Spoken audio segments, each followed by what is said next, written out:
Hello my friends and welcome to another Tuesday of tutorial. I am Leonardo Pereznieto and today we will paint a waterscape in watercolor.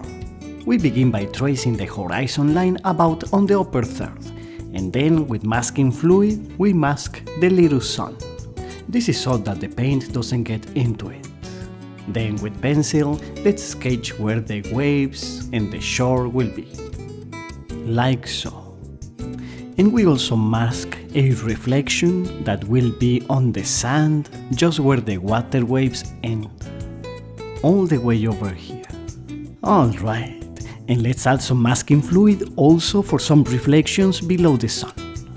Good.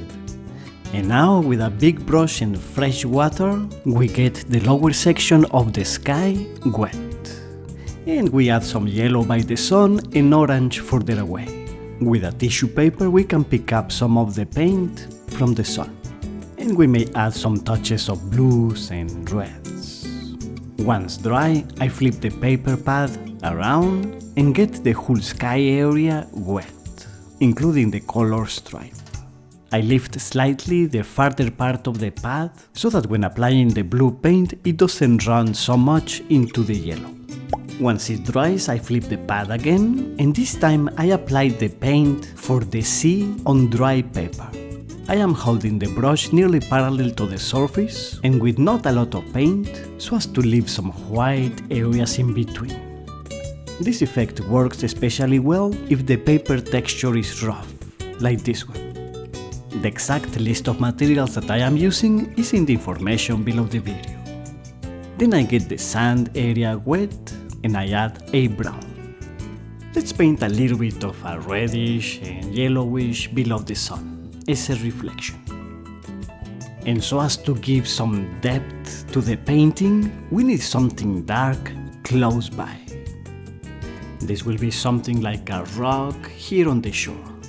Remember that the watercolor dries a little bit lighter than when you apply it, so once it is dry, I give it another pass, another layer.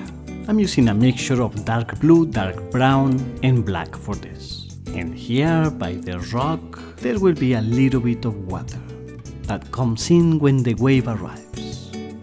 Very good, excelente!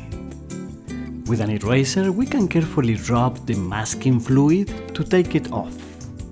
And we may add some color to those blank areas. I added a darker cloud and I will also darken a little bit the sand, because I want the reflections to look lighter, and the sand was about the same tone as the reflections, so we needed to darken it. And I moistened this area of the cloud and painted a little bit darker still.